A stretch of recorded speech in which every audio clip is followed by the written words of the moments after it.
CML, nous vivons sans doute, du moins dans les pays développés, dans des sociétés parmi les plus sûres qui aient existé. Toutes les preuves objectives peuvent être données et nombre d'entre nous ne veulent pas l'entendre, comme si la réalité des faits ne se suffisait pas à elle-même. Cette constatation faite, il n'en demeure pas moins que les problématiques sont là et que les États doivent trouver des solutions pour qu'exilés des frontières, qui sont de moins en moins frontières, et exclus à l'intérieur de nos frontières, ne restent pas des hommes en trop. Il y va de notre avenir, de l'avenir d'une planète mondialisée, habitée par des hommes et des enfants qui n'ont pas fini de migrer, comme l'ont fait en leur temps mes grands-parents. Et c'est de ces hommes, de ces femmes et de ces enfants dont va nous parler précisément Catherine de Wendel. Mais avant de céder la parole à Martine Guyon qui va vous présenter notre conférencière, je voudrais vous rappeler que nous avons toujours un besoin vital de vos adhésions. Je vais donc faire un petit rappel de notre fonctionnement. L'amphi et toute la logistique afférente sont généreusement offerts par l'Université de Toulon-Var. Les subventions dont nous bénéficions aujourd'hui nous autorisent la venue de 4 conférenciers. Or, nous en sommes à 11 pour cette année. Les conférenciers qui ne sont jamais défrayés de leurs frais de déplacement et qui donnent, car il s'agit bien d'un don, au Collège méditerranéen des libertés, leur temps et leurs compétences. Comment ne pas les remercier pour leur générosité? Alors, je ne parle pas de l'équipe qui travaille d'arrache-pied, ou plutôt d'arrache-tête, pour faire vivre cet espace public et démocratique habité par des opinions contradictoires, où chacun a le droit de s'exprimer et de valoriser son propre monde.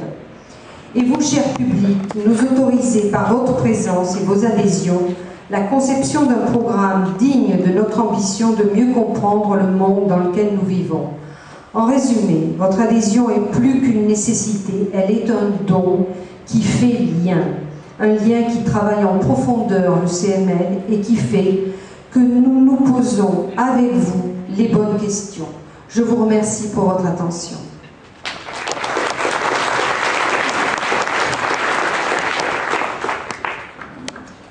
Madame, c'est un grand honneur pour le CML de vous recevoir ce soir. Vous êtes en France l'une des grandes spécialistes des phénomènes migratoires, lesquels sont au cœur de vos travaux depuis très longtemps. Vous avez écrit en effet de nombreux articles et ouvrages sur ce thème. Je me limiterai au plus récent, l'Atlas mondial des migrations que vous avez présenté au Festival de géographie à Saint-Dié, la globalisation humaine, la question migratoire au XXIe siècle, migrants, réfugiés et relations internationales, aux presses de Sciences Po, 2010. Vous êtes directrice de recherche au CERI, Centre d'études et de recherche internationale, et vous avez une œuvre universitaire. Vous êtes à ce titre membre du conseil scientifique de la Cité internationale de l'immigration, dont je ne peux que conseiller vivement la visite. Vos compétences vous ont également conduite à faire de multiples expertises pour la Commission européenne, le Conseil de l'Europe et l'OCDE. Vos publications nombreuses et votre rôle d'experte sont le résultat d'un cheminement intellectuel particulier et novateur dans votre domaine de recherche.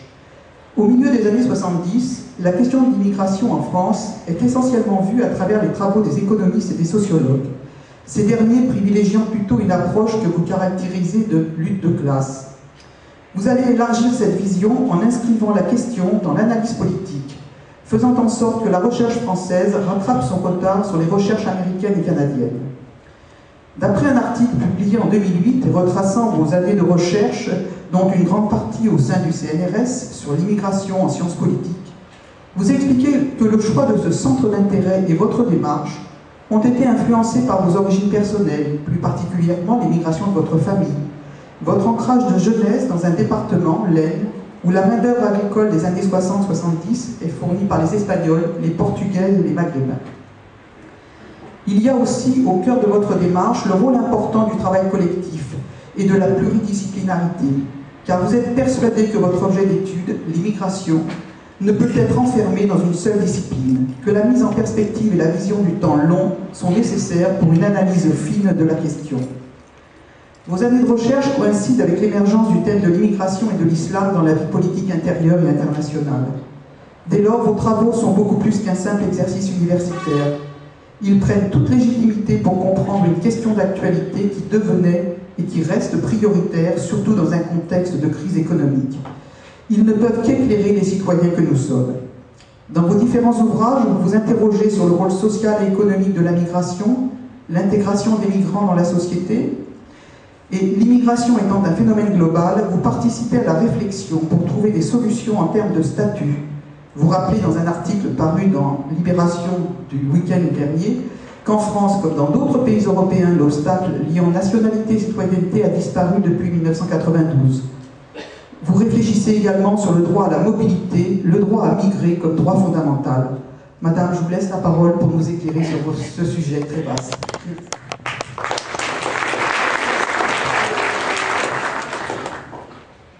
Merci beaucoup à tous, d'une part d'être aussi nombreux, et ensuite merci à Madame Daru de m'avoir invité.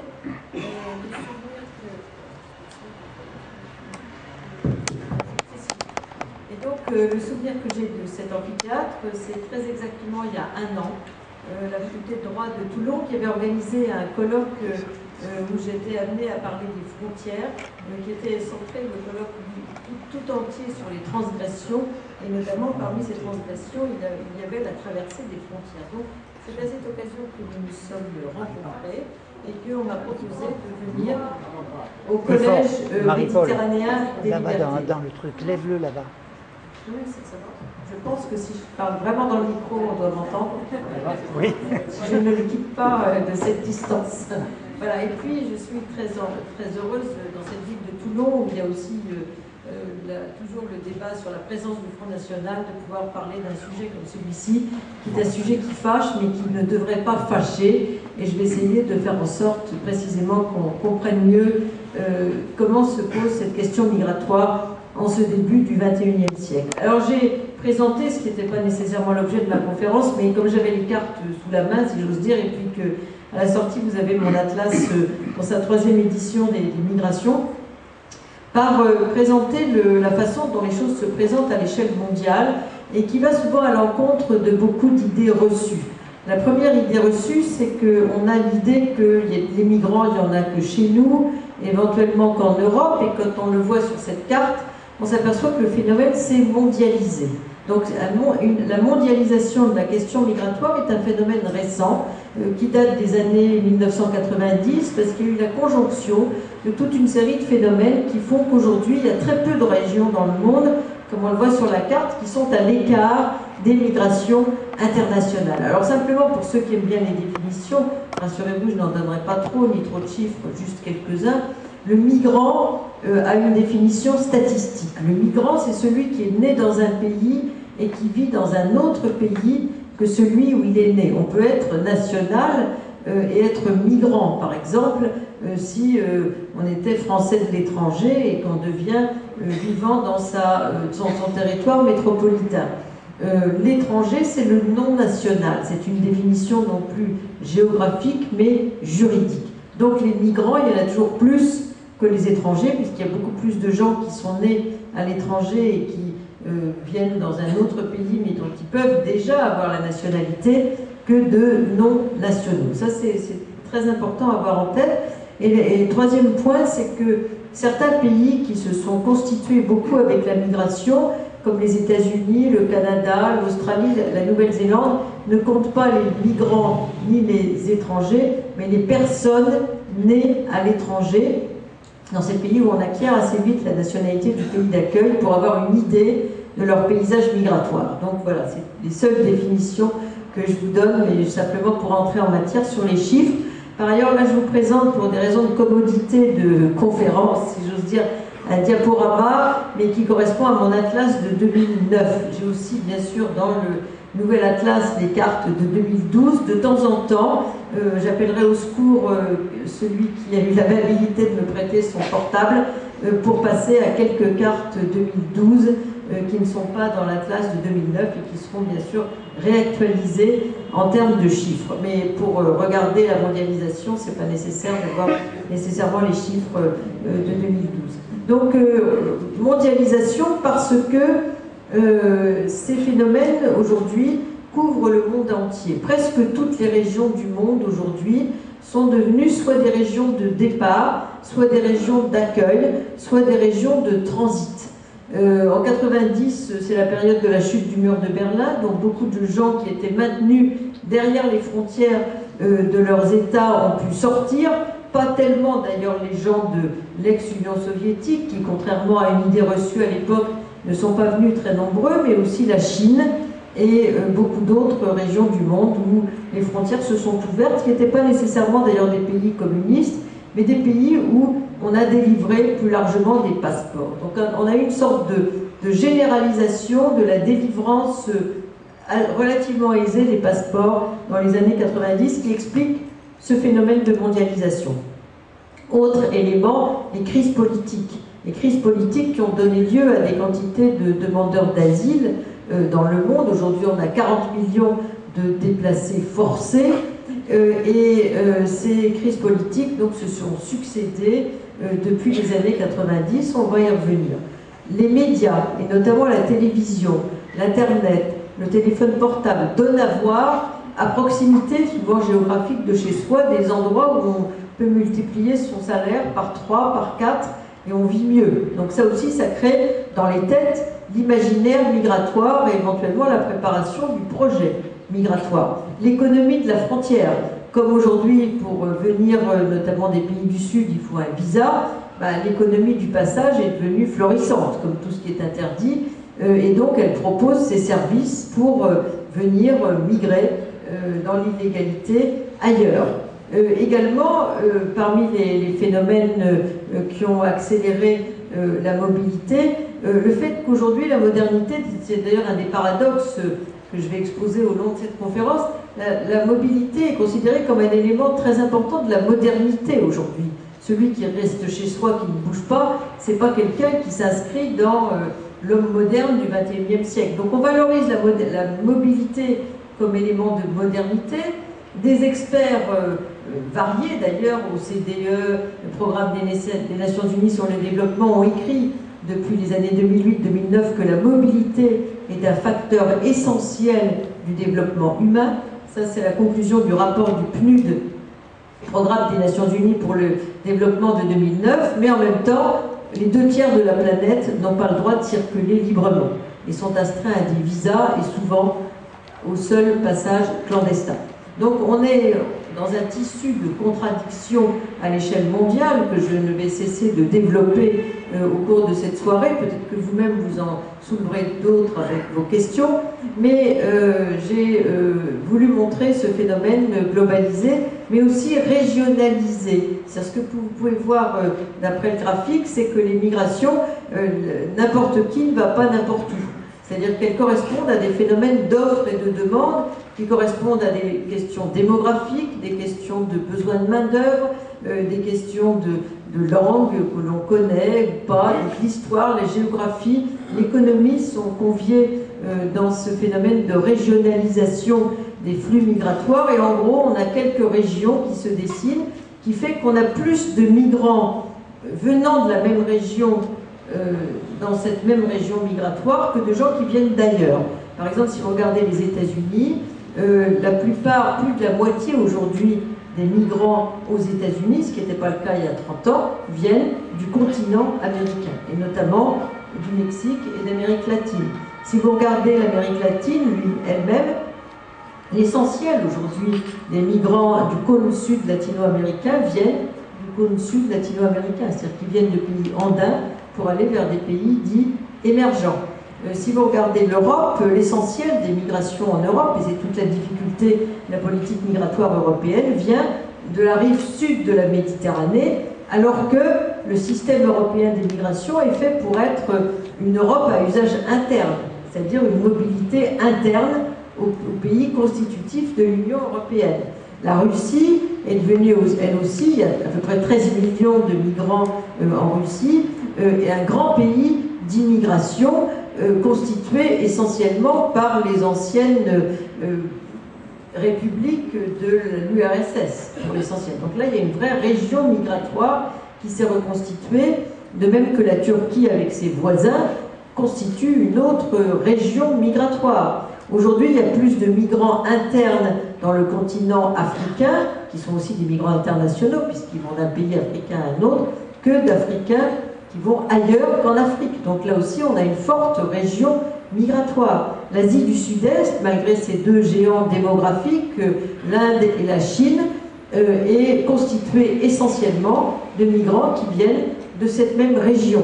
Et donc les Chinois sont très nombreux à l'étranger, il y en a à peu près 50 millions, mais ils sont essentiellement en Asie du Sud-Est. Donc il en va de même des Indiens qui sont présents sur la partie orientale de l'Afrique et dans toutes ces régions voisines de l'Inde, plus que, alors qu'ils sont 30 millions à l'échelle mondiale, plus que dans le monde entier. Donc ce phénomène de régionalisation se consolide malgré la mondialisation des flux, parce qu'aujourd'hui, ça a été évoqué d'ailleurs en introduction, les migrants se sont diversifiés. Ça aussi, c'est très important. On a toujours en tête le pauvre, l'homme d'abord seul, pauvre, rural, qui vient pour offrir essentiellement ses bras. En réalité, aujourd'hui, on a une très forte diversification. Les profils migratoires et les femmes, aujourd'hui, ont dépassé les hommes. Aujourd'hui, la migration, c'est à peu près 240 millions de personnes, migrants internationaux à l'échelle de la planète. Et parmi ces 240 millions, il y a la moitié, 51% de femmes. Donc les femmes sont devenues plus nombreuses que les hommes dans la migration. Les mineurs aussi sont un phénomène qui s'est beaucoup développé ces dernières années. Les mineurs non accompagnés, notamment.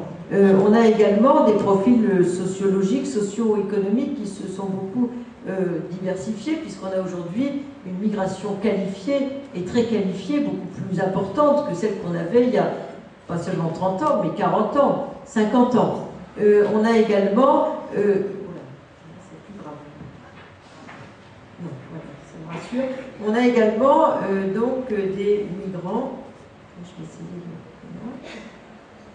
de... qui viennent pour des périodes plus courtes, qu'on appelle des gens qui sont une migration temporaire, une migration de circulation, qui sont plus seulement des migrants définitifs, et puis une migration forcée, donc ce qu'on appelle surtout des réfugiés de diverses sortes d'ailleurs, qui s'ajoutent aux migrants dits volontaires, c'est-à-dire la migration économique et le regroupement familial. Donc tout ça, ça forme une très grande diversité de situations qui constituent le paysage migratoire actuel. Alors, les migrants sont des gens rationnels, comme on peut le voir, c'est-à-dire qu'ils correspondent aux inégalités du développement humain. Là où on a de très grandes lignes de fracture à l'échelle mondiale, comme par exemple entre les États-Unis et le Mexique, entre la rive nord et la rive sud de la Méditerranée, entre l'Europe des 28 aujourd'hui et ses voisins, ou entre l'Australie, le Japon et les autres pays du Sud-Est, eh bien, d'Asie du Sud-Est, on a une forte pression migratoire. Les inégalités du développement humain, c'est une carte qui est faite à partir de données chiffrées qui ont été inventées par un économiste prix Nobel indien qui s'appelle Amartya Sen, qui a proposé de mesurer la pauvreté, en gros, mesurée par des indices quantifiables. Et il y a 3 critères essentiels qui sont retenus, qui sont l'espérance de vie à la naissance, le niveau d'éducation et le niveau de vie, mesuré par le produit intérieur brut, et donc si on, par habitant. Et donc si on a ces 3 critères regroupés, ça donne cette carte qui pointe particulièrement le continent africain parmi les inégalités du développement humain, mais c'est pas là qu'il y a les plus grandes réserves de population du monde, donc ils sont moins nombreux que les Asiatiques à migrer, comme on va le voir. Alors, je voulais revenir sur une autre carte. Voilà. Un autre élément important de cette donnée, c'est la dimension démographique. La population, aujourd'hui, on avait oublié pendant 20 ans, 30 ans, l'importance de la population dans les relations internationales. Aujourd'hui, on le redécouvre, par exemple, les révolutions arabes sont un fruit de la composante démographique des pays du Sud, et on voit particulièrement sur cette carte les grands décrochages démographiques à l'échelle du monde, le vieillissement de l'Europe, du Japon par exemple, la transition démographique, contrairement à beaucoup d'idées reçues, notamment dans des pays d'islam, sur la rive sud de la Méditerranée et d'ailleurs, parce que les politiques de planning familial ont eu un relatif succès, même un assez grand succès. Et donc aujourd'hui, la situation migratoire que l'on a venant de la rive sud de la Méditerranée est très différente de celle qu'on aura dans 30 ans, puisqu'on aura une population beaucoup plus qualifiée et beaucoup moins nombreuse à venir migrer compte tenu de l'évolution de la situation démographique. À titre d'exemple, pour ne donner qu'un seul chiffre, l'âge médian en Europe, qui partage en deux groupes égaux la population d'un ensemble, d'un pays par exemple, aujourd'hui dans la plupart des pays européens, il est de 41 ans. Donc on a autant de gens de plus de 41 ans que de moins de 41 ans. Au Maghreb et sur l'ensemble du pourtour sud-méditerranéen, il est de 25 ans. La moitié de la population a moins de 25 ans, avec des taux de chômage souvent très élevés. En Afrique subsaharienne, c'est 19 ans. Donc on voit le vieillissement de l'Europe et qui, dans les années 50, avait un âge médian de 28 ans. Donc le décrochage s'est fortement accentué. Autre donnée très importante, mais j'y reviendrai, c'est bien sûr la richesse et la pauvreté. On pourrait presque inverser cette carte par rapport à la carte précédente. Donc les pôles de richesse sont des pôles effectivement de migration. L'Europe, les États-Unis, le Japon, l'Australie à un moindre degré, le Canada, etc. Et ce qui montre que les migrants ont dans l'ensemble un comportement très rationnel. Et quand il y a une ligne de fracture, c'est-à-dire un changement de couleur sur la carte, c'est là qu'il y a des très fortes migrations. La frontière entre les États-Unis et le Mexique est la frontière la plus transgressée, mais aussi la plus traversée au monde, de même que la mer Méditerranée, qui parfois devient un vaste cimetière. Ensuite, voilà. Les migrations forcées, c'est aussi une donnée très importante,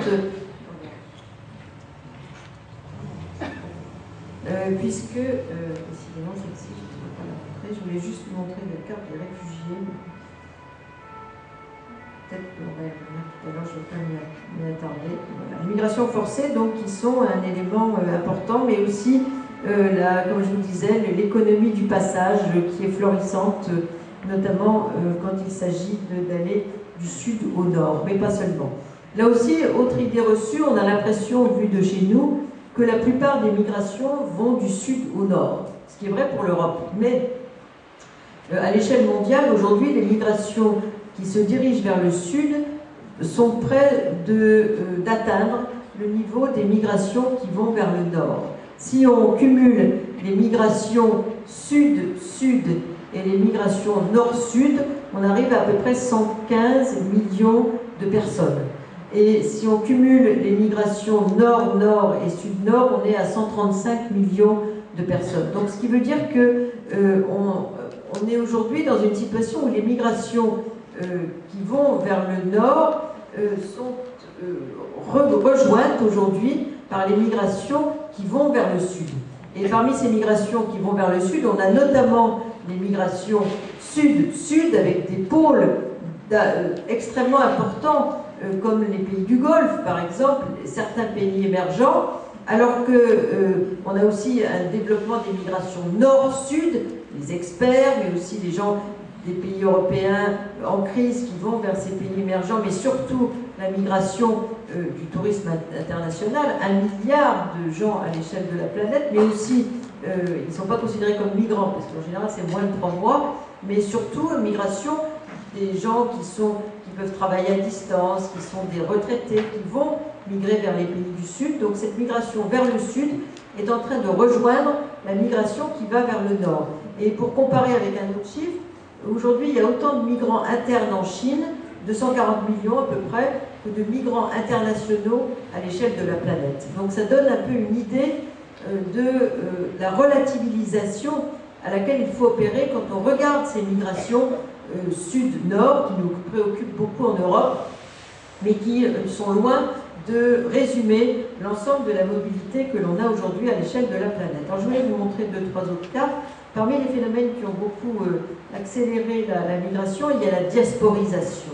Les migrations qui créent des phénomènes de liens transnationaux qui sont agités non pas par les politiques migratoires, mais par les migrants eux-mêmes et notamment par les réseaux associatifs, les réseaux familiaux, matrimoniaux, etc., qui favorisent cette migration quasi diasporique, puisque l'état de départ, non seulement existe toujours, mais souvent il encourage ces liens diasporiques pour avoir une place plus importante dans la gestion et dans l'attitude à l'égard de ces migrants de l'étranger. Les Indiens, donc quelques 30 millions à l'échelle mondiale, les Chinois aussi, une cinquantaine de millions, comme je vous disais, surtout d'ailleurs dans les régions d'Asie du Sud-Est, mais aussi dans l'ensemble des pays du monde, comme vous le voyez là. Les Roms aussi, qui sont remis en route, il y a à peu près 12 millions de Roms aujourd'hui dans le monde, pas seulement d'ailleurs en Europe, comme on peut le voir, mais particulièrement nombreux en proportion de la population dans les Balkans et en Espagne, et qui sont redevenus mobiles après la chute du mur de Berlin, comme on le voit ici. On pourrait revenir dans les questions. Les étudiants aussi, qui sont une catégorie de plus en plus mobile. Quand je faisais mes études, on n'allait pas beaucoup à l'étranger pour ces études, alors qu'aujourd'hui, ça fait partie du cursus de beaucoup d'étudiants, notamment grâce au programme Erasmus européen, mais aussi Mundus à l'échelle mondiale. Comme on le voit, les Africains sont très nombreux à se déplacer aussi vers le monde entier pour faire leurs études, comme on le voit ici. Je voudrais juste essayer de continuer. Voilà, je vais passer plus rapidement parce qu'on va en parler ensuite. Je voulais juste vous montrer un phénomène qui s'est beaucoup développé depuis la chute du mur de Berlin, qui sont ces migrations ethniques. On a eu non seulement des phénomènes de migration de travail, de migration de réfugiés depuis ces 30 dernières années, mais un vaste phénomène de désenchevêtrement des nationalités à l'échelle de l'Europe jusqu'à l'Oural. Parce que comme auparavant les gens étaient maintenus derrière leurs frontières, ils ne pouvaient pas faire ces regroupements ethniques auxquels ils se sont livrés à partir de 1989-90. C'est le phénomène le plus nombreux, ce sont les Aussiedler, les Allemands de l'extérieur, qui vivaient pour 2 millions d'entre eux à l'extérieur de l'Allemagne actuelle, et qui sont venus, donc plus de 2 millions, parce que 2 millions sont retournés en Allemagne. Il y en a à peu près encore 1 million qui correspondent au point vert que vous avez là. Mais on a eu d'autres phénomènes de regroupement ethnique, les Grecs qui vivaient sur la mer Noire, sur les bords de la mer Noire, qui sont partis en Grèce, 350 000. On a eu à l'inverse des Bulgares d'origine turque, 1,5 million qui sont repartis en Turquie depuis 1989, des Finnois de Carélie qui sont partis en Finlande. On a eu également des échanges de population entre la Hongrie et la Roumanie, entre la République tchèque et la Slovaquie, etc. Donc tous ces phénomènes ont accru la mobilité générale à laquelle on a assisté depuis la chute du mur de Berlin vers l'Europe, surtout de l'Ouest, mais aussi vers l'Europe centrale et orientale. Je ne vais pas revenir là-dessus, je voudrais simplement dire que l'Allemagne est le premier pays d'immigration en Europe. On a tendance à l'oublier, on croit toujours que c'est la France. La France, en revanche, est le plus ancien pays d'immigration en Europe, puisqu'elle a manqué de population et puis ensuite de main-d'œuvre dès le 19e siècle. Il y a une sorte de décalage entre la phase de ces révolutions industrielles et de ces besoins de main-d'œuvre pendant les 30 Glorieuses, puis le fait que c'était un pays qui était entré dans un déclin démographique depuis la fin du XVIIIe siècle. Ce qui explique que la répartition des étrangers en France corresponde à l'histoire de la France industrielle, pour l'essentiel, puisqu'il y avait un développement économique, mais peu de main-d'œuvre. Et donc la France a attiré d'abord les migrants des pays voisins européens, des colonies aussi, et puis ensuite du monde entier, comme beaucoup d'autres pays européens.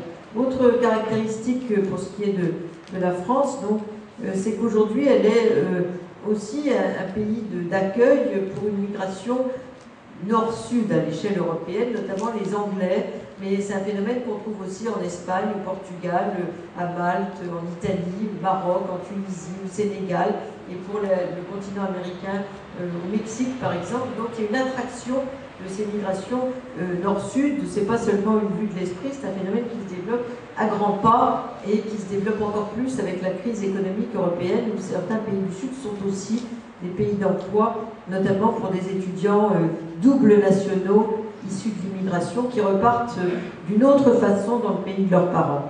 Je voudrais juste montrer, pour terminer sur cette carte, Voilà, ça c'est la répartition des étrangers, la nationalité, je ne vais pas y revenir, j'en parlerai tout à l'heure. L'Europe du Sud, donc, qui est devenue très rapidement un sous-continent d'immigration en 20 ans. L'Espagne, donc deuxième pays d'immigration aujourd'hui en Europe après l'Allemagne. Et puis des mobilités très fortes aux portes de l'Europe, puisque l'Afrique est devenue un continent en pleine mobilité. En un siècle, il sera passé de 70% de ruraux à 70% d'urbains. Et ça, c'est très très important, parce qu'avec la composante urbaine de la population, il y a aussi l'attrait pour la migration internationale, avec deux pôles d'attraction interne à l'Afrique, qui sont le Maghreb et l'Afrique du Sud. Et puis, je voulais aussi vous montrer donc, des zones où ça bouge beaucoup à cause de toutes les crises politiques qui sont survenues depuis ces 20 dernières années, notamment la Corne de l'Afrique, avec des situations tout à fait dramatiques, mais aussi un appel vers la migration des pays du Golfe, donc comme on peut le voir dans cette région.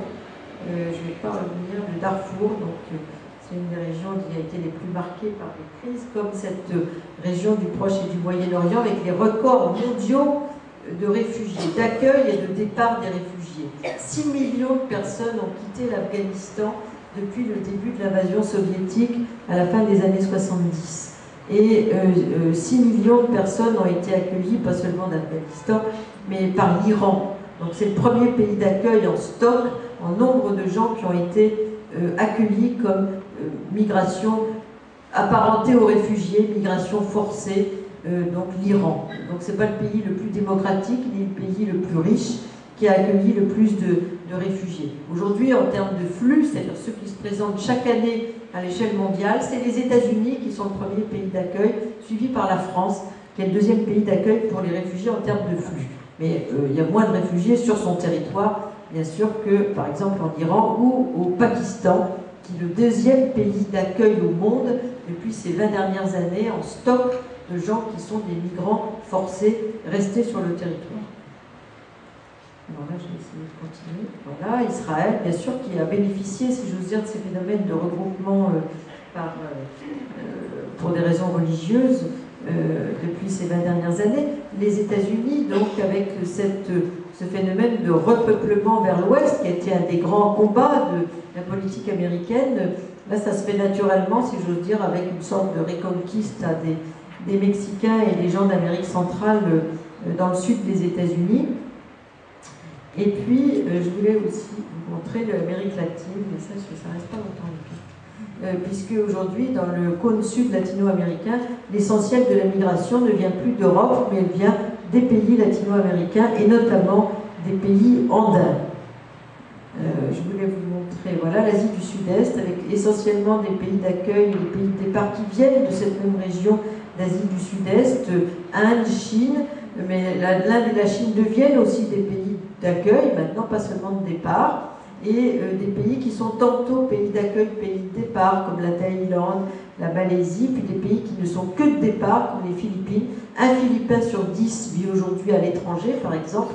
La ressource essentielle de l'État philippin, c'est la femme philippine qui est partie à l'étranger, et puis des pays qui ne sont quasiment que d'accueil, comme par exemple le Japon ou la Corée du Sud, ou l'Australie. Je vais terminer rapidement vers l'aide au développement, simplement pour vous dire que une chose à laquelle on ne pense pas beaucoup, mais c'est que les transferts de fonds, c'est 3 fois l'aide publique au développement. 351 milliards de dollars envoyés en 2011 par les migrants dans leur pays d'origine, donc c'est colossal. C'est pourquoi les pays de départ ne sont pas prêts à abandonner la manne migratoire. Et puis, deux dernières cartes, voilà le phénomène d'urbanisation de la planète, qui est d'ailleurs lié au dernier, qui sont les déplacés environnementaux. Aujourd'hui, on est dans un phénomène qui se développe. Il y a beaucoup de villes qui ont plus de 10 millions d'habitants, comme on le voit sur le graphique, et qui sont surtout en Asie, comme on le voit aussi. Mais avec cette urbanisation, il y a aussi la fragilisation des zones où habitent ces gens en milieu urbain, notamment dans des zones, comme on le voit sur la toute petite carte, des zones qui sont au bord de l'eau, qui sont des anciens ports, des anciens comptoirs, donc avec des bidonvilles gigantesques, et des populations qui sont menacées par tous ces facteurs de déplacés environnementaux, notamment la montée des eaux, la fonte des glaciers qui se traduisent par des coulées de boue ou des montées des eaux au delta des grands fleuves du monde, également les phénomènes de désertification qui sont liés en partie au changement climatique, mais en partie aussi à la déforestation, également d'autres phénomènes qui ont toujours existé, qui ne sont pas liés au réchauffement climatique, comme les éruptions volcaniques, pas directement, tout au moins les tsunamis, les tremblements de terre, les cyclones, les tornades. Et comme on le voit aussi sur cette carte, l'essentiel des régions touchées, c'est le sud de la planète. Hein. L'essentiel aussi, il a une idée reçue, ils ne vont pas tous frapper à notre porte, ils vont frapper aux portes de leur propre pays.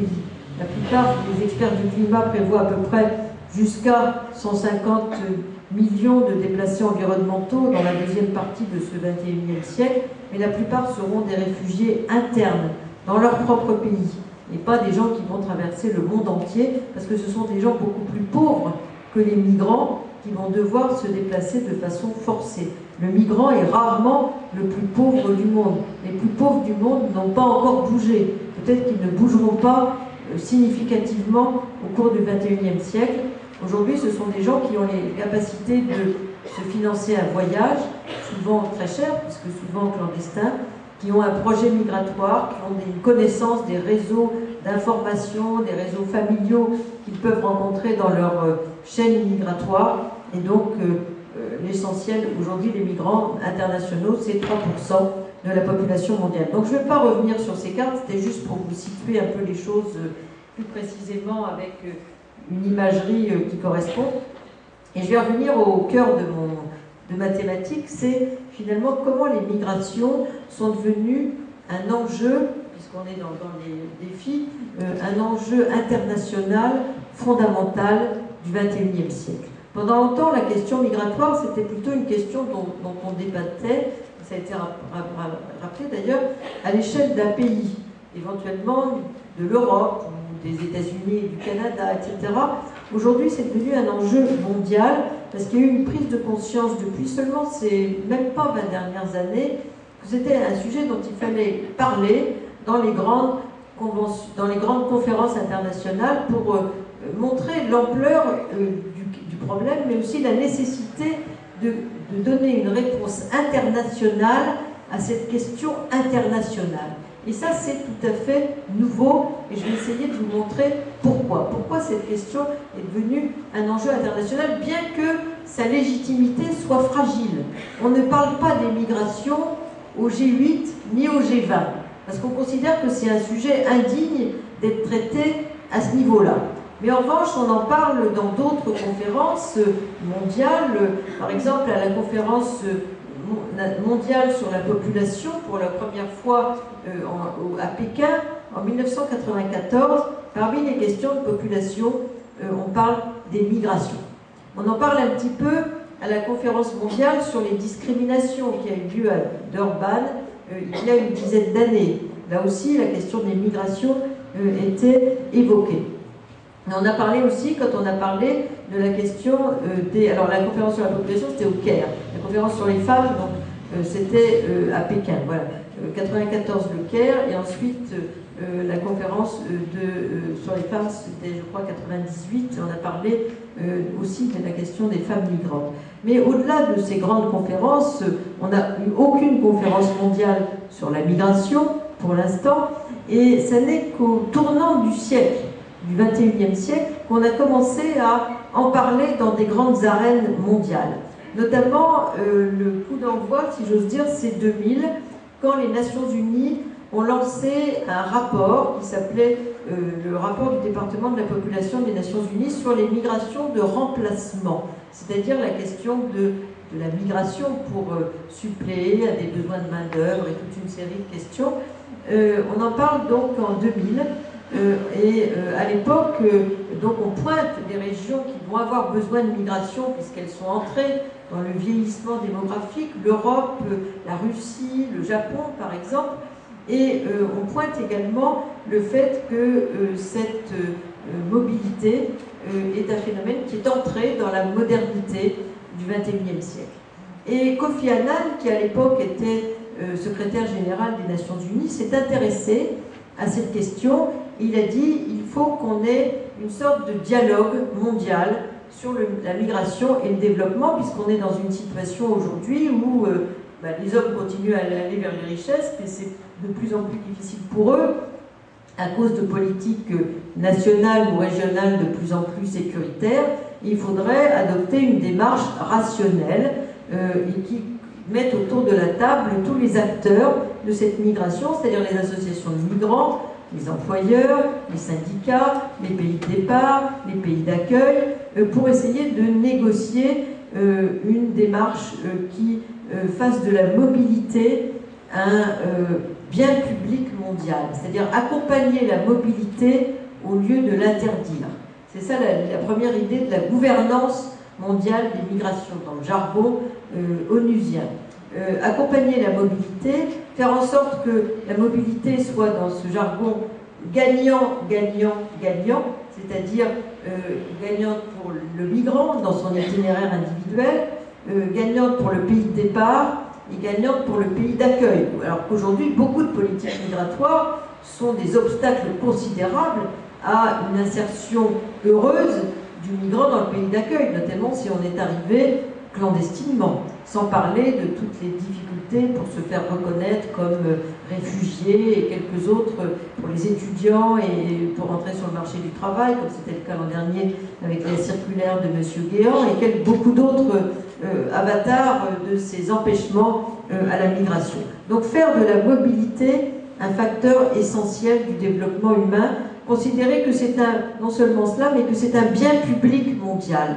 Un bien public mondial, donc, qui n'est que positif, et d'autre part, faire en sorte que ce soit un droit de l'homme pour le XXIe siècle. L'idée de faire de la mobilité un droit de l'homme pour le XXIe siècle, c'est une idée qui est développée par des philosophes, comme par exemple Zygmunt Bauman, qui a été il y a un livre ici qui a été apporté, sur l'idée que finalement tout circule sur la planète librement, sauf les hommes. Donc faire en sorte que le monde soit plus liquide qu'il ne l'est aujourd'hui quant à la mobilité des individus. Donc tout ça, ça fait partie de ce mécanisme un peu global de l'idée d'introduire la question de la migration dans les grands enjeux internationaux. Alors par-delà cette velléité, si j'ose dire, qui est poursuivie, puisque tous les ans depuis 2006, on a une réunion mondiale, ce qu'on appelle les forums mondiaux migration et développement, qui discutent dans un point de la planète différent des thématiques de la migration.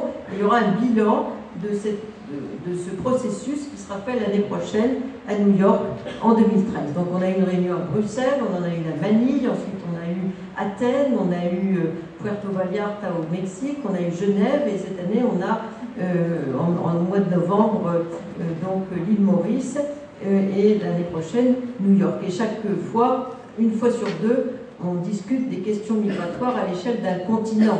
On a discuté de la question asiatique à Manille, de la question européenne à Bruxelles, de la question latino-américaine à Puerto Vallarta au Mexique, et de la question africaine cette année à l'île Maurice. Donc ce processus est en cours, même s'il rencontre le scepticisme des États.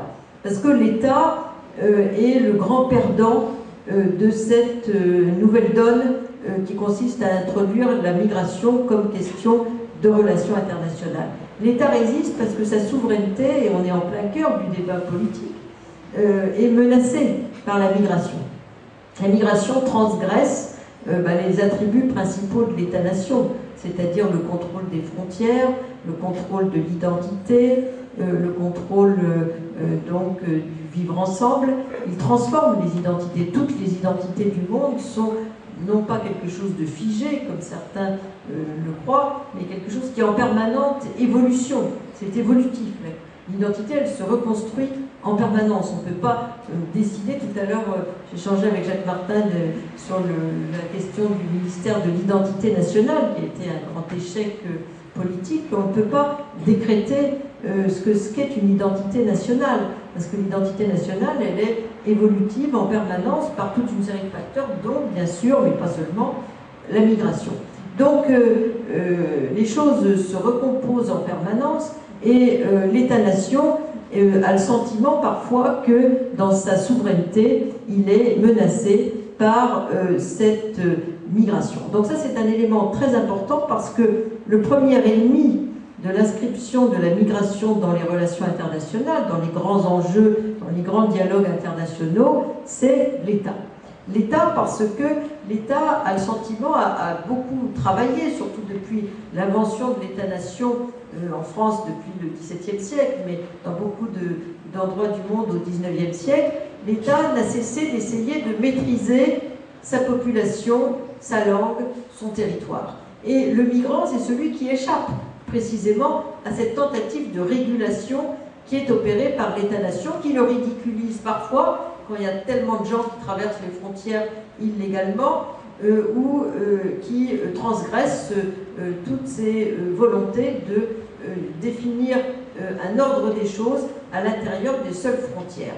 Tout ce qui entre et qui sort de ces frontières, précisément, met en échec la question de la souveraineté de l'État-nation par rapport aux migrations. Un autre élément important aussi, c'est que la migration, qu'elle soit volontaire ou forcée, c'est toujours une anomie dans l'espace international. Si on raisonnait, ce qui est tout à fait le cas aujourd'hui, dans le monde des relations internationales idéales, tel qu'il a été pensé au XIXe et au XXe siècle jusqu'à ces 20 dernières années, le monde international serait un monde d'États qui sont tous souverains pour décider dans cette configuration et qui tous gèrent leur population à l'intérieur d'un territoire. Et précisément, la seule exception à cette réalité de tentative de gestion de la population mondiale à l'intérieur des États qui discutent entre eux, c'est la migration, et notamment la question des réfugiés. Le réfugié, c'est celui qui échappe à l'ordre des États, parce qu'on lui a même donné un statut à l'échelle internationale, qui est la Convention de Genève de 1951 sur les réfugiés. C'est-à-dire qu'on permet que des gens soient en roue libre, si j'ose dire, aient le droit de quitter leur État pour aller dans un autre, s'ils sont très gravement menacés. Donc le réfugié échappe à l'ordre international d'un monde d'États qui gère la population. Le migrant aussi, puisque le migrant légal, et encore plus le migrant illégal, c'est celui qui va d'un État à un autre parce qu'il a pu trouver au sein de son État les raisons ou les facteurs pour pouvoir assumer son existence. Donc le migrant est une exception à ce monde des États. Et un autre élément aussi qui est important à avoir à l'esprit, c'est que pendant très longtemps, les États ont géré leur population et donc leur migration d'une façon très différente de celle qu'on a aujourd'hui. Pendant très longtemps, notamment du temps des grands empires, des monarchies, il était très difficile aux gens de sortir de chez eux. L'État gérait sa population en interdisant au plus grand nombre de sortir. Donc on est passé aujourd'hui de l'interdiction de sortie à l'interdiction d'entrée. Et ça, c'est un phénomène qui s'est radicalement transformé. Et un autre élément aussi qui est très important, c'est que pendant très longtemps, les États qui ont commencé à donner un droit de sortie progressif à leurs migrants, qui étaient les États européens, étaient des États d'où on partait, mais qui étaient des États forts sur le plan international. Alors qu'aujourd'hui, les États d'où on part sont des États faibles. Et le résultat, c'est le Far West. C'est-à-dire c'est les États les plus forts qui gèrent à l'échelle mondiale le régime de l'entrée, des politiques migratoires, des frontières, puisque c'est eux qui décident qui entre, qui n'entre pas et comment on va gérer la situation. Donc on est passé d'une interdiction de sortie à une interdiction d'entrée et d'une migration qui venait d'États forts sur la scène internationale à une migration qui vient aujourd'hui d'États faibles. D'où ce Far West et ces grandes, ces grands effets pervers qui viennent du fait que la migration est gérée presque exclusivement aujourd'hui par les États d'accueil, sauf qu'aujourd'hui, les États de départ, ils ont pris conscience de cette situation, ils ont compris que leur population, surtout si elle était jeune, diplômée, mais pas seulement, parfois si elle offrait aussi ses bras, c'était une richesse. Pendant très longtemps, les États de départ ont méprisé les migrants en considérant que c'était soit des traîtres dont il fallait se débarrasser, soit des gens qui ne participaient pas, des mauvais citoyens, qui ne participaient pas aux phases de l'après-indépendance des États, aux difficultés du développement économique. Aujourd'hui, ils ont compris que leur migration, c'était une richesse, et ils développent ce qu'on appelle une politique diasporique, une diplomatie des migrations. Et ça, c'est quelque chose de tout à fait nouveau. C'est beaucoup plus nouveau même que la mondialisation que je vous ai présentée depuis 20-30 ans. C'est un phénomène qui a à peine 10-15 ans, à peine 10 ans. Les États de départ veulent exister parfois sur la scène internationale simplement par migrants interposés. Parfois, c'est même leur seule richesse pour avoir un minimum d'existence sur la scène internationale. Un pays très pauvre comme l'Érythrée, aujourd'hui, n'existe que sur la scène internationale parce qu'il y a des Érythréens à l'étranger. Donc on voit l'Érythrée par les Érythréens de l'étranger, et le pays, qui a très peu de moyens, essaye d'aider par les associations ces gens pour montrer qu'il existe, qu'il crée une diaspora érythréenne qui a des liens avec l'Érythrée et qui donc est gérée à distance par l'État érythréen. Mais parfois c'est beaucoup plus important. Si vous prenez le cas du Mexique, du Maroc, de la Turquie par exemple, ce sont des États qui ont une vraie politique diasporique assumée. C'est-à-dire il y a de l'argent qui est avec des ministères qui s'occupent des migrants de l'étranger, qui gèrent les associations, qui également parfois organisent le culte à l'étranger. Un pays laïque comme la Turquie a un ministère, au ministère de l'Intérieur turc, il y a une structure qui s'appelle la Diyanet, qui gère l'islam turc à l'étranger, dans tous les pays où il y a des migrants turcs. Les migrants turcs, c'est la plus grande, disons, quasi-diaspora en Europe. On a 4,4 millions Turcs vivant en Europe, dans un autre, ailleurs qu'en Turquie.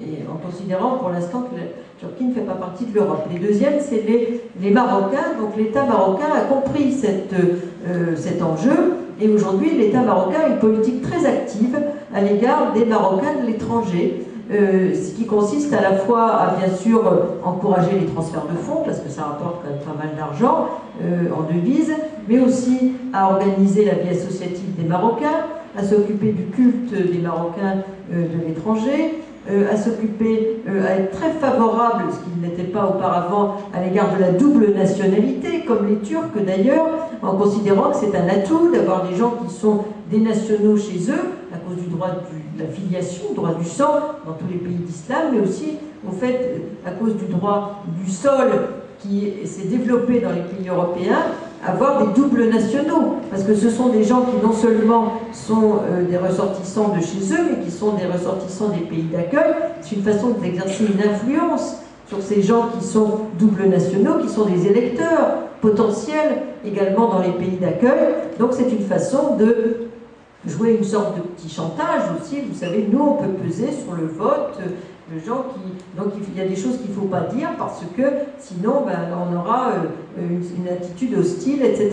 Et aujourd'hui, aux États-Unis, par exemple, tous les candidats aux élections américaines, ça va être bientôt d'actualité, vont chercher le vote de ces doubles nationaux. Et donc, les pays de départ se montrent présents pour dire qu'ils sont très sensibles au vote, au discours de tel ou tel candidat, qui aura des répercussions sur le vote de leurs nationaux, qui sont aussi nationaux, par exemple, aux États-Unis, pour les Mexicains. Donc le vote, la double nationalité, la vie associative, les transferts de fonds, la récupération des élites, en disant aux élites, pas nécessairement revenez chez nous, parce qu'il n'y a pas nécessairement toutes les opportunités, mais ne perdez pas le lien avec chez nous. Créer des entreprises en partenariat avec ce que vous avez créé à l'étranger. C'est ce à quoi s'active notamment un pays comme le Maroc, comme la Turquie, mais aussi l'Inde aujourd'hui.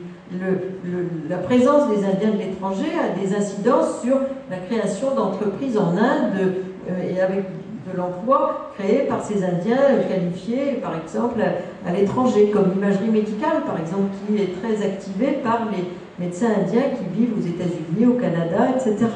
En Chine aussi, le développement fulgurant de la côte Est est lié aux investissements des Chinois de l'étranger. Donc tous ces phénomènes accompagnent cette politique diasporique, cette diplomatie des migrations menée par les pays de départ. Autre élément également de cette entrée disons, non seulement en mondialisation, mais en relation internationale de la question migratoire, c'est bien sûr le fait que l'individu migrant, qui, si pauvre soit-il, est capable de bousculer les relations internationales. Ça bouscule le régime des frontières, ça bouscule le régime des allégeances. On ne peut plus dire que l'État est complètement maître sur son territoire quand des gens sont aussi des doubles nationaux, ont d'autres allégeances, d'autres religions, d'autres points d'ancrage que le seul État-nation, comme c'était le cas autrefois. Et donc cet individu commence à peser dans les relations internationales, parfois par sa simple migration, parce qu'il est capable de porter un défi finalement à la façon dont l'État-nation gère ses frontières et sa population à l'intérieur des frontières. Autre conséquence très importante à laquelle j'ai fait allusion tout à l'heure, le bouleversement que ça introduit dans la définition de la citoyenneté, des citoyennetés à l'échelle mondiale. Aujourd'hui, on a dissocié de façon quasi définitive le citoyen du national, ce qui était encore un tabou, y compris en France, il n'y a pas plus que 20 ans. Aujourd'hui, c'est grâce au traité de Maastricht que les gens peuvent être, par exemple, citoyens européens, exerçant leur droit de vote dans un pays dont ils n'ont pas la nationalité, tout en étant des nationaux d'un autre État. Et le débat sur lequel on va peut-être rentrer en France bientôt, sur le droit de vote local des étrangers non communautaires, pose la question de la dissociation entre la citoyenneté et la nationalité. On peut être citoyen sans être national, et donc ça c'est une évolution qui est liée très fortement à la migration.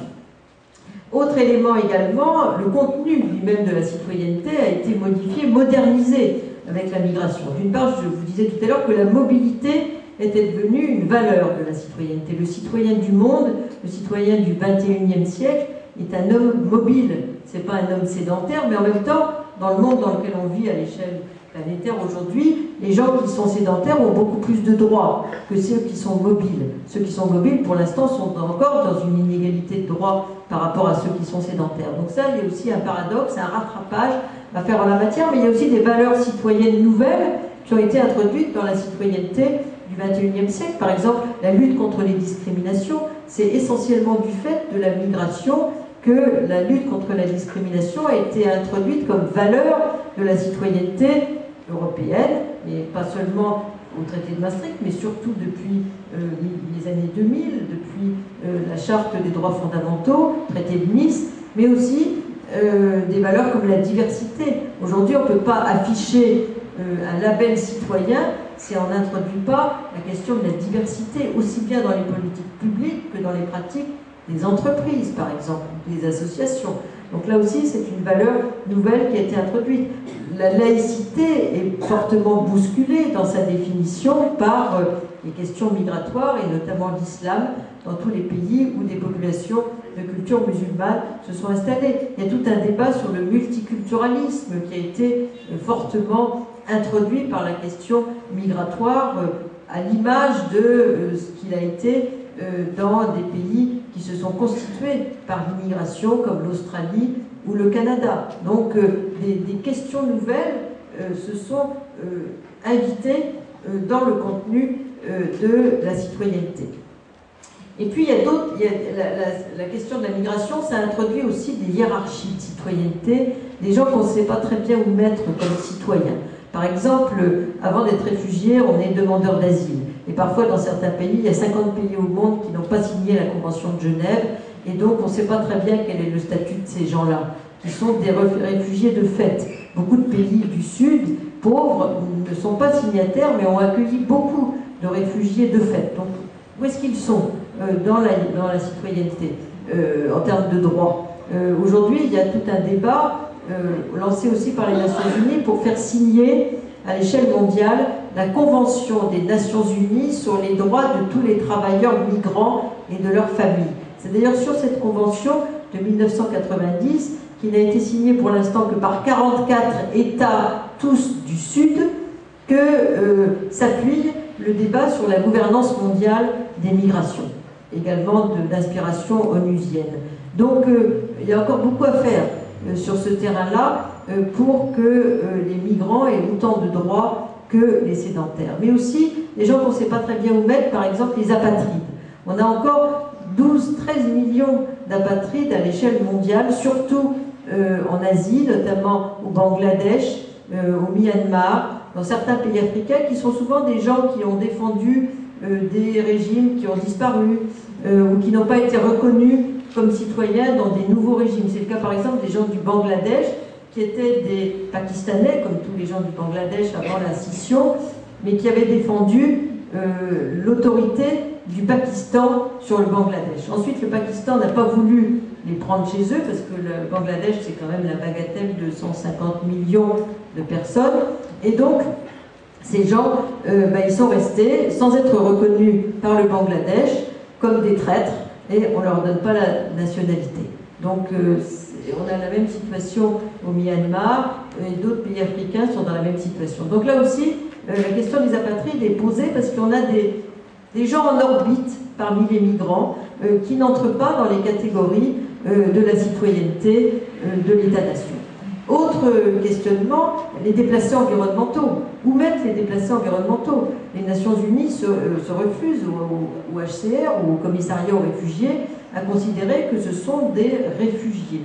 Ce sont des migrations forcées pour des raisons essentiellement politiques, mais aussi des raisons qui tiennent à leur sécurité dans les États. Donc, pour l'instant, il n'y a aucun statut. On est face à la question des déplacés environnementaux. Comme je vous disais, les experts du climat disent qu'on pourrait avoir autour de 150 millions de déplacés environnementaux à la fin de ce siècle, et en même temps, aucun statut n'est proposé pour ces personnes. Donc, c'est du cas par cas, ça dépend de la bonne volonté des États d'accueil pour les recevoir ou des pays dans lesquels il y a ces catastrophes à les réinstaller ailleurs. Là aussi, la question de la citoyenneté est très fortement posée. Alors finalement, dans ce grand fouillis, si j'ose dire, que je vous ai présenté, finalement, quelles sont les voies qui pourraient permettre d'avancer la réflexion à l'échelle internationale? Alors aujourd'hui, il y a une voie qui est tentée, mais qui est en grande, disons, fragilité, qui est la tentative de définir, puisque, comme je vous ai montré, la migration s'est non seulement mondialisée, mais que la gouvernance mondiale des migrations a beaucoup de mal à se mettre en place, et que la migration est en même temps régionalisée, la réflexion s'oriente vers une gestion régionale des migrations. On a aujourd'hui à l'échelle mondiale 22 espaces régionaux qui tentent d'organiser la mobilité au-delà des États, c'est-à-dire dans des espaces où il y a des libres circulations entre plusieurs États. Alors le phénomène le plus achevé, c'est l'Europe, bien sûr, mais comme je vous disais tout à l'heure, l'Europe fonctionne pour les Européens, c'est-à-dire le système de libre circulation, c'est pour les citoyens européens, qui sont eux-mêmes très peu utilisateurs de cet espace qui leur est offert, puisque la liberté de circulation, d'installation et de travail, à peine 3% des Européens en profitaient, si j'ose dire, jusqu'aux années 2004, jusqu'à l'entrée des 10 nouveaux États. Et aujourd'hui, parmi ceux qui sont vraiment migrants en Europe, travaillant dans un autre État que le leur, s'y installant, il n'y a guère que les Polonais et les Roumains qui se sont véritablement de plein pied installés dans cette opportunité. Donc le système européen fonctionne, certes, mais pour une minorité d'élites qualifiées qui vivent effectivement dans cet espace. Mais pour les autres, et notamment les moins qualifiés, il y a encore très peu de mobilité, malgré le chômage. On a un espace nordique, le marché commun nordique du travail, qui fonctionne entre les pays scandinaves et l'Islande, qui d'ailleurs recoupe seulement partiellement l'Europe, puisqu'il y a des pays qui ne font pas partie de l'Union européenne, comme la Norvège ou l'Islande, qui sont dans cet espace nordique avec liberté de circulation. On a un espace qui a été défini par la Turquie avec ses voisins, et 45 États qui peuvent entrer librement en Turquie sans visa pour faciliter les activités commerciales de la Turquie dans son voisinage, mais aussi pour faciliter le tourisme vers la Turquie.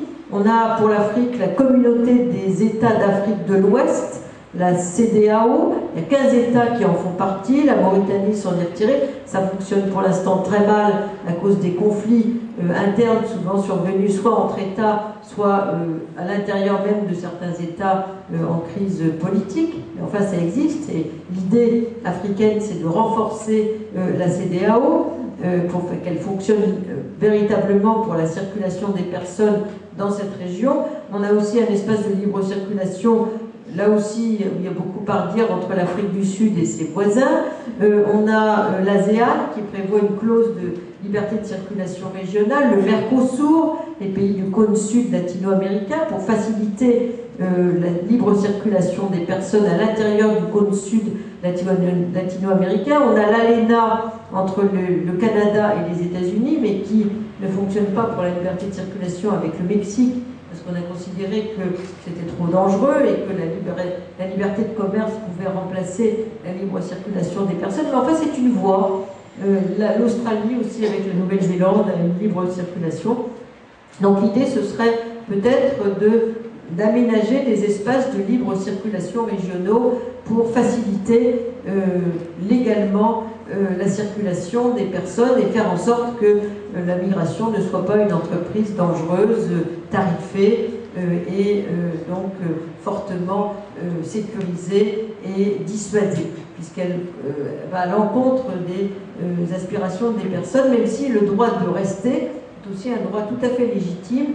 Et par exemple au Sénégal, on a des associations de femmes, d'enfants qui sont morts en mer, qui plaident pour le droit de rester, qui essayent de montrer l'intérêt que les gens ont à rechercher au seuil de leur porte leur existence plutôt qu'à les chercher ailleurs. Sauf qu'aujourd'hui, dans le contexte actuel, beaucoup de gens considèrent que chez eux, il n'y a pas d'espoir. Pourquoi la migration se poursuit? Parce qu'il y a de plus en plus de gens, de plus en plus urbanisés, comme on l'a vu, de plus en plus également scolarisés, qui considèrent que chez eux, pas tellement à cause des ressources, mais à cause souvent des régimes politiques, il n'y a aucune place pour eux. Il n'y a aucun espoir, et la seule façon de changer de vie, c'est de partir. Et beaucoup de gens du sud de la planète tiennent ce raisonnement, tiennent ce discours. Par exemple, l'Algérie, le gouvernement algérien avait lancé il y a quelques années un slogan pour un avenir meilleur, et des jeunes ont répondu pour un avenir ailleurs. Et chaque fois qu'un dirigeant européen, et notamment français, se rend en Algérie, il y a des visas. Donc la question sur les visas doit être abordée précisément dans l'espace euro-méditerranéen, parce que c'est un exemple d'espace migratoire réel. Je vous disais que la plupart des migrants en Europe viennent de la rive sud de la Méditerranée, qui est contredit par le système institutionnel qui favorise la libre circulation seulement entre les pays européens, où le différentiel démographique est très faible. La plupart des nouveaux États entrés dans l'Union européenne depuis 2004 sont des tout petits États, sauf la Pologne et la Roumanie, qui ont à peine 10 millions d'habitants, certains quelques centaines de milliers, comme Malte ou Chypre, et qui sont plutôt en déclin démographique. Donc il ne faut pas attendre de l'Union européenne le remplacement des migrants du Sud, parce que le potentiel de mobilité est relativement faible. Construire un espace régional, c'est une voie. L'autre voie, c'est définir, et je terminerai là-dessus, définir le droit de migrer comme droit de l'homme du XXIe siècle, en inversant un peu la logique, non pas en disant on ouvre toutes les frontières demain, même si ça peut être un débat philosophique, une utopie qui peut-être se réalisera un jour, comme la question de l'abolition de l'esclavage au XVIIIe et au XIXe siècle. Je pense que la question d'immigration va prendre l'ampleur des questions, par exemple, de l'abolition de la peine de mort ou de celle de l'abolition de l'esclavage dans des temps antérieurs, compte tenu de tout ce qui va se produire en termes d'effets pervers des migrations dans les années qui viennent.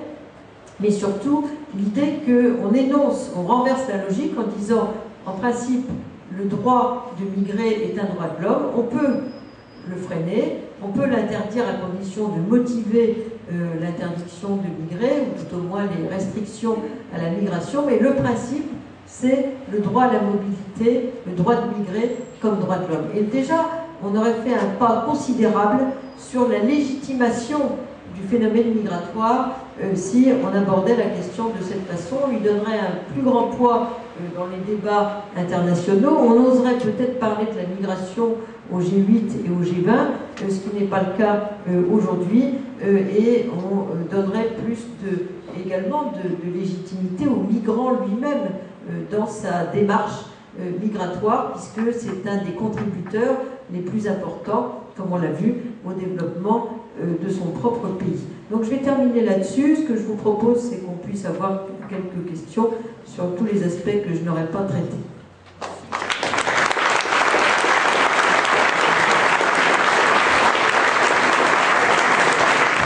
Je voulais vous parler un petit peu de l'avenir quant aux politiques de l'immigration.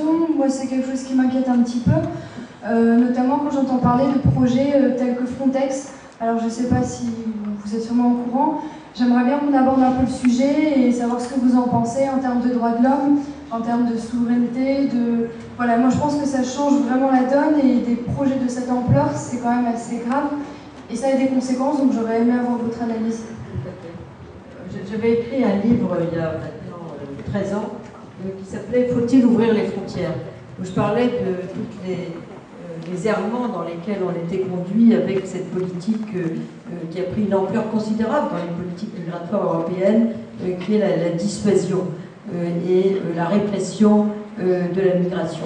Et il y a une sorte de crispation, d'ailleurs, qui dépasse malheureusement le clivage droite-gauche, une sorte de conviction qu'il faut faire du plus sécuritaire pour être plus efficace, et c'est tout à fait douteux. Alors Frontex, donc c'est une agence qui a été créée en 2004, qui est une sorte de mise en commun des polices des pays européens pour contrôler les frontières extérieures de l'Europe. C'est un instrument qui vient compléter d'autres instruments dissuasifs qui existaient déjà, comme le système d'information Schengen, qu'on appelle le SIS, qui est un échange de données informatisées sur tous ceux qui traversent illégalement les frontières, les déboutés du droit d'asile, les sans-papiers, les délinquants, bien sûr.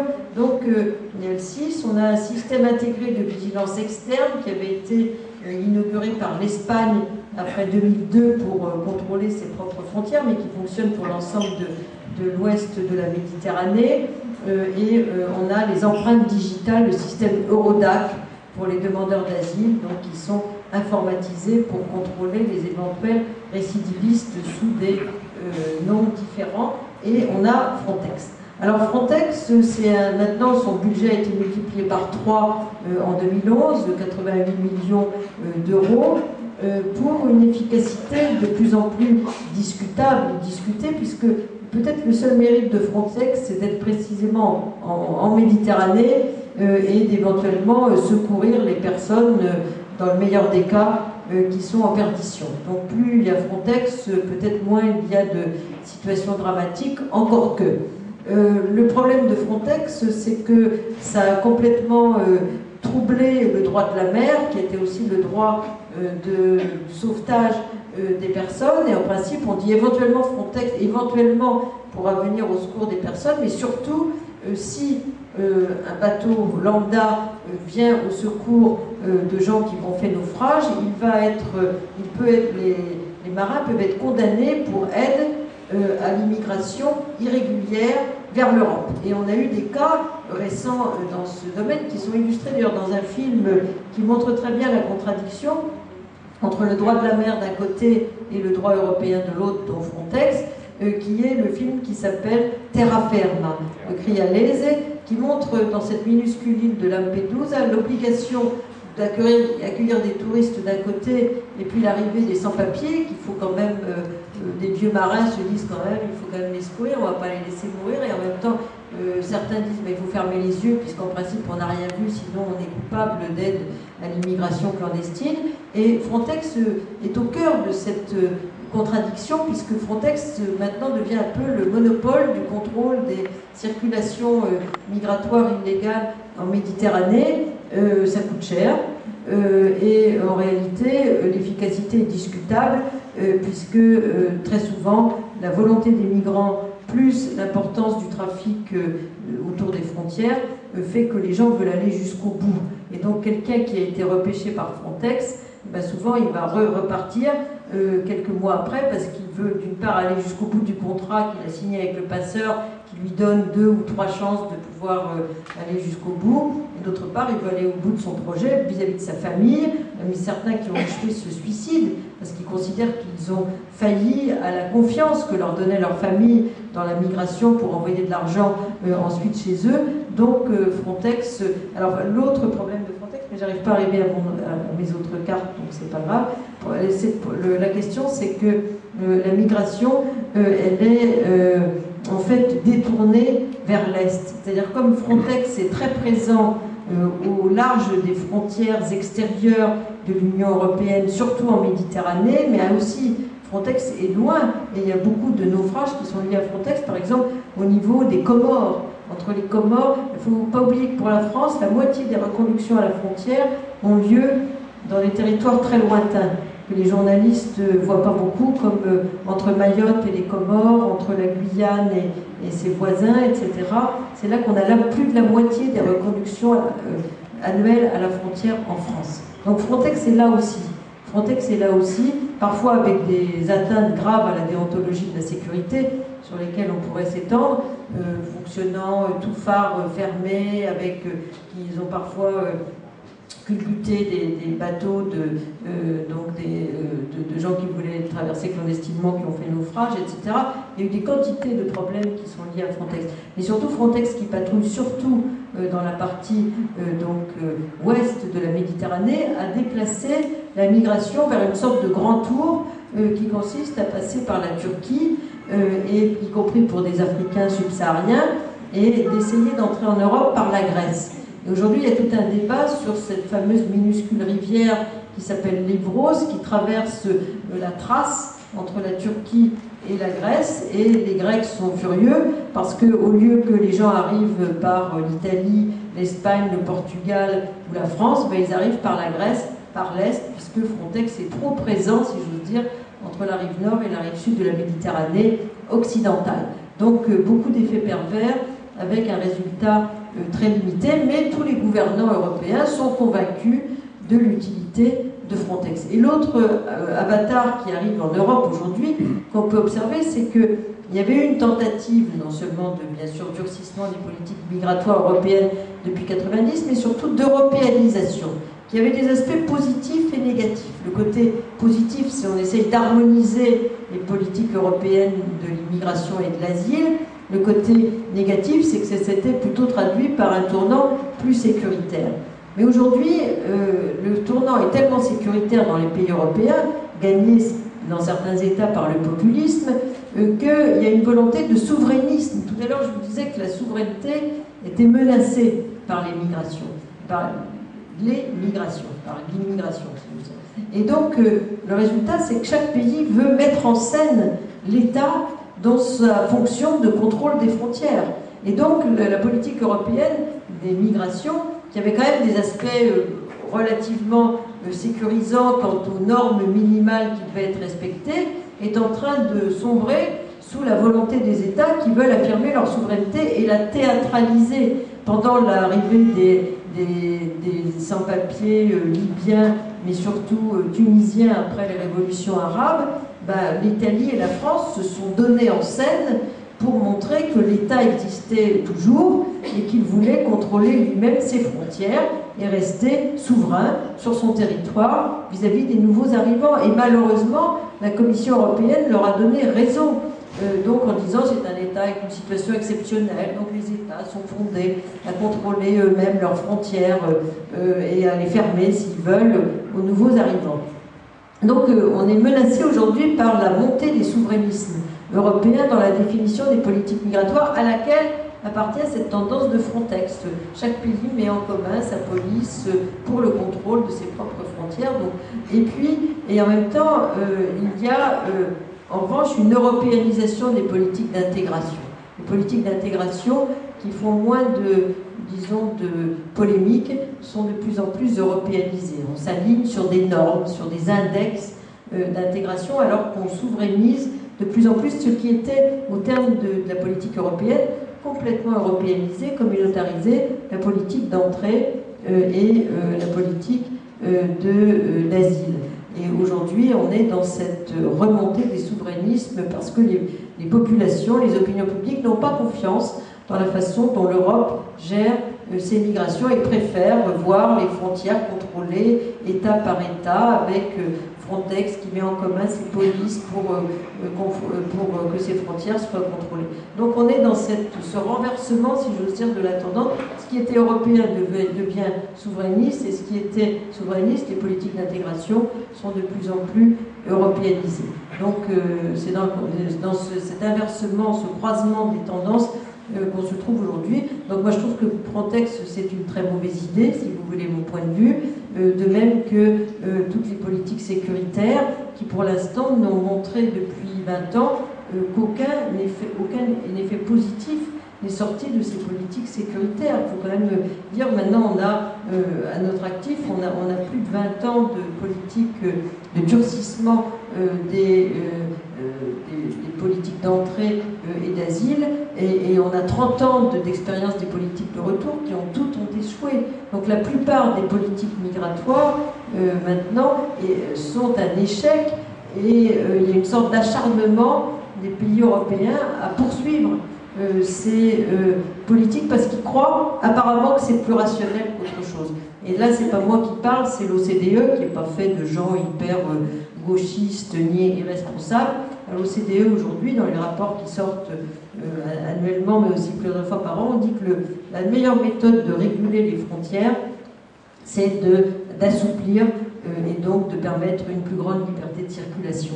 Parce que tant que les migrants eux-mêmes ne seront pas maîtres de la façon dont ils circulent, on n'aura pas de politique satisfaisante de l'immigration. On ne sera que dans la coercition, mais qui n'a aucun effet positif sur la tendance des flux migratoires. Donc la meilleure façon, c'est d'ouvrir au contraire les frontières. Si on veut réguler mieux, il faut ouvrir davantage. Mais ça, c'est très difficile à dire aux États qui s'abritent souvent derrière leurs opinions publiques pour contrôler davantage.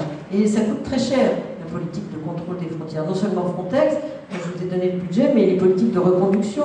Une reconduction à la frontière individuelle, ça coûte entre 3 000 et 5 000 euros, sans compter les frais d'emprisonnement, les zones d'attente, les centres de rétention et tout ce qui accompagne cette politique de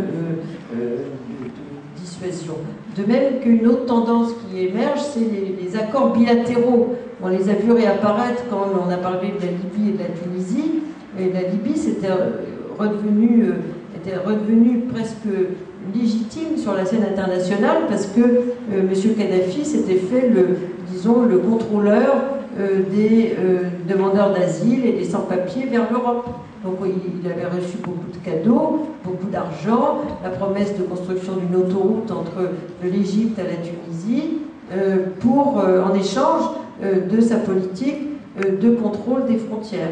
Ce qui est un indice du souverainisme, parce que d'un côté on a la politique européenne, et puis de l'autre côté ces accords bilatéraux qui sont encouragés par le pacte européen sur l'immigration et l'asile, décidé par la France en 2008 quand elle a présidé l'Union européenne, qui dit, point 5, favoriser les accords bi- et multilatéraux avec les pays de départ pour contrôler les frontières. Le résultat, c'est qu'on ruine avec ça un certain consensus européen qui a un minimum de respect des droits de l'homme en encourageant des systèmes de cadeaux de pays à pays, donc sans aucun contrôle, avec les pays de départ qui acceptent de contrôler leurs frontières, et ça transforme ces pays en pays de transit. Aujourd'hui, le Maroc, la Tunisie, l'Algérie, la Libye sont des pays d'immigration. Il ne faut pas oublier, c'est pas des pays, c'est bien sûr pour certains des pays encore de départ, mais c'est beaucoup des pays qui reçoivent des gens qui viennent de plus au sud, de pays subsahariens, et surtout des gens qui sont en transit sans aucun statut. Parce qu'il ne faut pas oublier que dans ces pays, le droit d'asile est rarement respecté quand il a été signé. Dans certains États, il ne l'est pas. Et d'autre part, quand on est sans papier, on n'a aucun droit. Et les politiques d'immigration commencent tout juste à se définir dans ces pays du Sud. Donc là aussi, on a des gens en orbite, très nombreux, qui sont le fait des politiques européennes qui encouragent les accords bi- et multilatéraux de contrôle des frontières par les pays du Sud, en l'absence de tout contrôle européen sur le respect minimum des droits de l'homme. question. Une dernière question.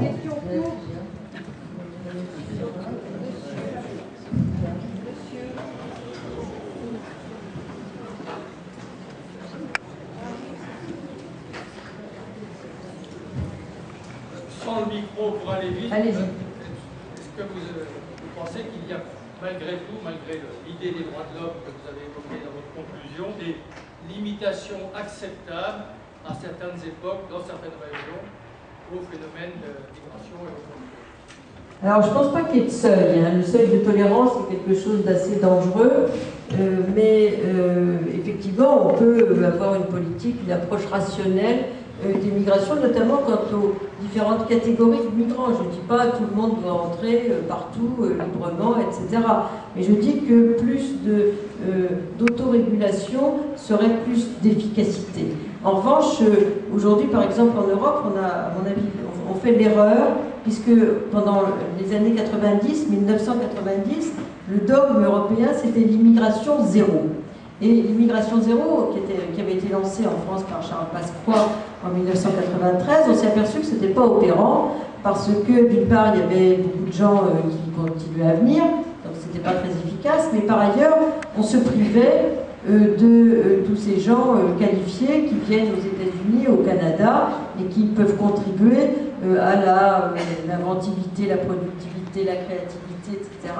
Et donc, c'est des pays qui n'acceptent aucune migration, comme c'était le cas de l'Albanie dans le passé, c'est des pays qui meurent. Donc, si on ne veut pas mourir, il faut que la migration continue à venir et à aller et venir. Donc, ce que je préconise surtout, c'est la circulation migratoire. Et je voudrais dire une autre chose, c'est que plus les frontières sont ouvertes, plus les gens circulent et moins ils s'installent. Parce que c'est ce qui s'est trouvé à l'Est, parce qu'ils savent que s'ils reviennent, ils peuvent entrer librement. Si au contraire on dit, vous avez réussi à entrer clandestinement, on vous a régularisé, mais précisément, si vous repartez chez vous, comme vous avez un titre d'1 an, vous risquez de ne plus pouvoir entrer, on va avoir une sédentarisation aléatoire de gens qui aspiraient plutôt à circuler. Si vous interrogiez les jeunes de la rive sud de la Méditerranée, certes, ils veulent venir en Europe, mais beaucoup ne veulent pas nécessairement tous s'y installer. Ils veulent circuler, ils veulent voir, ils veulent aller et venir. Et beaucoup de migrants aujourd'hui sont dans cette logique de l'aller et venir, dans l'installation, dans la mobilité comme mode de vie, comme la plupart de nos enfants. Et c'est ça leur vie. Aller, circuler, s'installer, revenir, repartir, etc. Plus les frontières sont fermées, plus ils vont se sédentariser malgré eux et dans la plus grande précarité. Plus les frontières leur sont ouvertes, légalement, plus ils vont s'installer dans la mobilité comme mode de vie. C'est ça l'aspiration. Donc l'idée, c'est qu'on puisse bien sûr définir des options, comme le font beaucoup de pays, en disant on a besoin de très qualifiés, on a aussi besoin de gens non qualifiés. Tous les pays, notamment aux économies développées, ont besoin d'une migration non qualifiée qui ne soit pas seulement saisonnière. Par exemple, dans la loi Sarkozy de 2006, on avait dit on va entrouvrir les frontières, comme d'autres pays européens l'ont fait, permis à point en Allemagne, en Angleterre, etc., accords bilatéraux ou multilatéraux en Suisse, en Italie, en Espagne. Mais pour les non qualifiés, on s'est dit, surtout soyons prudents, donc uniquement pour des saisonniers. Ça ne marche jamais. Ça ne marche jamais parce qu'on a des tas de métiers non qualifiés qui ne sont pas saisonniers. Parce que c'est garder des personnes âgées, c'est certains métiers de service, etc. Et donc, il ne faut pas considérer que la migration non qualifiée soit nulle et non avenue, et donc non souhaitée, sous prétexte qu'elle poserait plus de difficultés que d'autres, parce que la structuration du marché du travail est telle qu'on a aussi besoin de non qualifiés à l'année. Et ça, c'est parfois difficile à faire accepter dans les politiques d'immigration, notamment dans l'offre qui est présentée vis-à-vis de l'opinion publique. Et également les étudiants, leur entrée sur le marché du travail, on en a débattu l'année dernière, le regroupement familial, aujourd'hui c'est une valeur de droit de l'homme, on ne peut pas interdire le regroupement. Certains pays le font, comme les pays du Golfe, mais pour l'instant ils ne font pas encore partie des pays qui respectent totalement les droits de l'homme. Mais en Europe, on ne peut pas interdire complètement le regroupement familial. On peut le restreindre, on ne peut pas l'interdire. Donc on ne peut que moduler disons, l'immigration dite souhaitable, choisie.